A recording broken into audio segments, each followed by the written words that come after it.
everyone, you are watching Atmosphere. In this video, we will be covering what is architecture jury, how we can prepare for this jury, and what are the tips for this jury. So before jumping to this video, we should understand first what is the aim of jury and what is the whole procedure of this jury in architecture colleges. So before jumping to the further video, we should understand what does jury means in architecture college.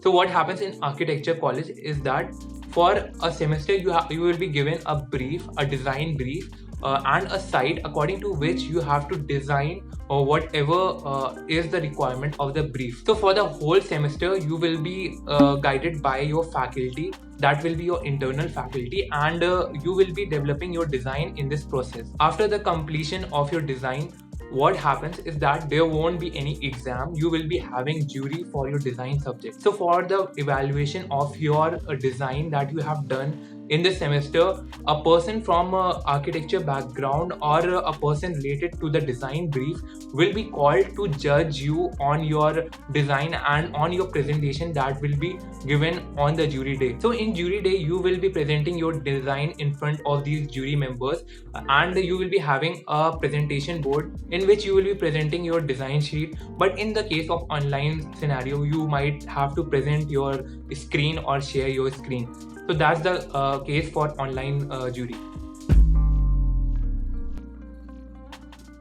So now we will discuss what are the patterns of jury and what are the type of jury that could be followed in your college and for your design semester. So there are two types of jury that could happen in your case. One is your open jury and second is closed jury. So these are the terms that will be defining what is the pattern of your jury. In case of open jury, you will be allowed to present your design in front of the jurors, while in the case of closed jury, you won't be allowed to present your design to the jurors. You just have to submit your design sheet and your presentation board, and your design board should be self-explanatory in case of closed jury. So there's a minus point for closed jury because you won't be able to explain, and there might be chance your presentation board won't be speaking much. So it's better to go for open jury. But if there's a case of closed jury, just focus on your presentation board, that it should be self-explanatory. I hope that you are a bit clear about what is an architecture jury, and now we will discuss about the tips and what things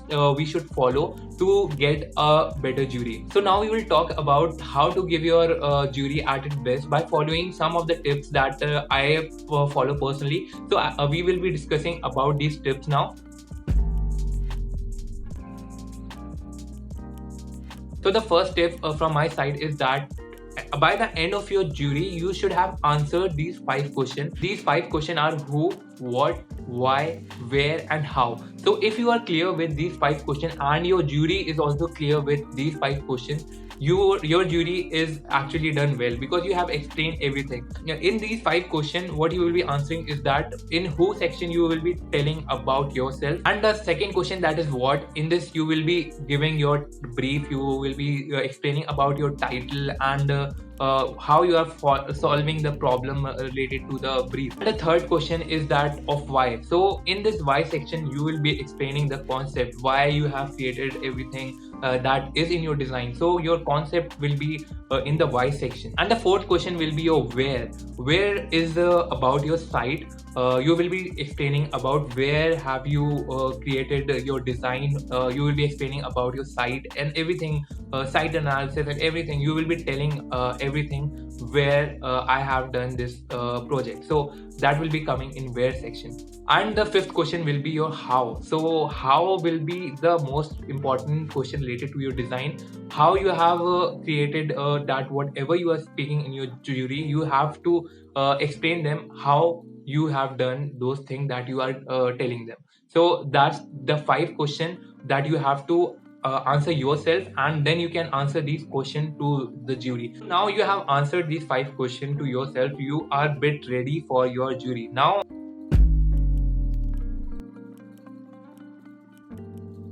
so the second tip is about time management. So for every jury you will be having a specific time that in which you will be explaining everything about your design, your site, your brief. So you have to decide how much time you will be giving to each section. So you have these 5 questions. So you have to decide how long I will be speaking for each and every question that is related. And at the end, everything should be covered within a limited time. Next tip is about the time management. Like, you have to explain each and everything with a very short of time that will be given to you specific. So you have to decide how much time you want to explain these 5 questions that I have explained you. So you have to manage that time. So my suggestion is, don't overstretch your jury by lending things up.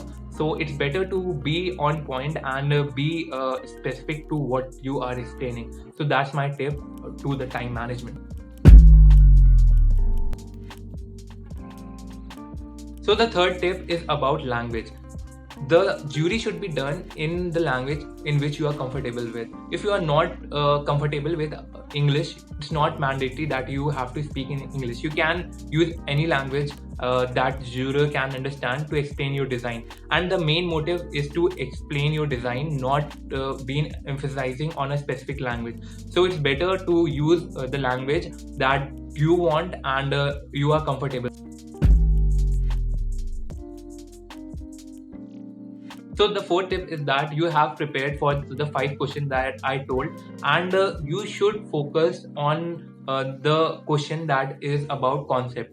So you have to explain a lot about concept in your jury, because that is the main thing, that how you drive things from your concept to your design implementation. So that should be explained very well, and you should try to explain a lot about your concept. So what happens is that people think that concept is a very metaphorical term, that every student can have a different concept, and it could be any inspiration from anything. So you have to explain that concept that arise to the design. Concept could be anything and any inspiration that you got from anything. So explain that very well. That's the basic idea of designing. So the fifth tip for your jury is that frame a structure, and according to the structure, you first have to go for the introduction. And introduction is a mandatory thing. You have to introduce yourself and your brief and your site at first, then you can go for the concept, and you can definitely talk a lot about concept that I have told you.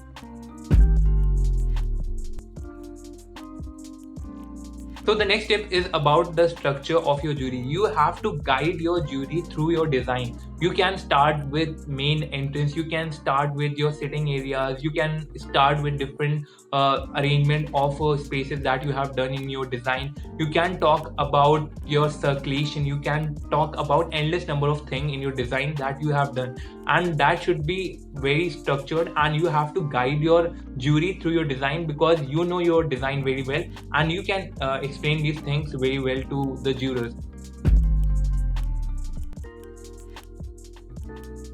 So the next tip is that when you are done with your explanation of your design and concept, your jury member will be asking you the question related to your design. So be sure that don't talk about the things that you haven't worked on and you don't know actually what is going on in your design. So please don't talk anything that you don't know. So what happens is that these jury members are very experienced, and they will ask you some question, and if you don't know that question, so it's absolutely okay that you don't know that question and you haven't worked on it. So don't talk about those questions, and if you practice this will help you not to overspeak, and you will be not coming up with things on the spot while the jury is going on. So just talk about the things that you know. The next tip is that after your explanation of your design and this question will be done, these jury member will be giving you critics about your design. So you should be a better listener at that time. You don't have to contradict things, and I'm not saying that you can't question them. You can definitely question them, but you should be also a good listener at that time. You should show that you are a good listener and you are taking their input related to your design. So this tip will be about your personality, because in jury what you will be taking with you is your personality and your appearance. So for jury I will suggest that you have to be confident, and you have to be smiling. And because whatever your question will be asked, you should be having a smiling face and a appealing face while giving your jury. And the other thing is that be well dressed, and formal dress is appreciated while giving juries. So that's my advice for the personality wise development and personality wise appearance during the time of jury. Last advice is that delete all the words that are not required in your jury.